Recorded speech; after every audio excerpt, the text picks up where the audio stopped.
Titan bonus share issue ചെയ്തു. Reliance bonus share issue ചെയ്തു. എന്താണ് ഈ bonus share? In simple terms, ഒരു ഫുൾ പിസ്സ 8 പീസസായിട്ട് മുറിക്കുക. 8 പീസായിട്ട് മുറിച്ചാലും ക്വാണ്ടിറ്റിക്ക് വ്യത്യാസം വരുന്നില്ല. സപ്പോസ് ഒരു ഇൻവെസ്റ്റർ ഒരു കമ്പനിയിൽ 100 ഷെയർസ് ഹോൾഡ് ചെയ്യുന്നു വിത്ത് മാർക്കറ്റ് പ്രൈസ് 100 റുപ്പീസ്. സപ്പോസ് ആ കമ്പനി 1:1 റേഷ്യോയിൽ ബോണസ് ഇഷ്യൂ ചെയ്തു.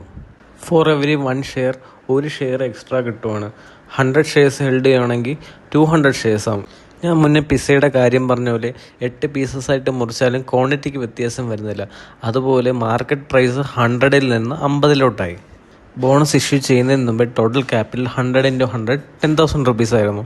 പക്ഷേ ബോണസ് ഇഷ്യൂവിന് ശേഷം 50 × 200 ആയി 10,000 റുപ്പീസ്.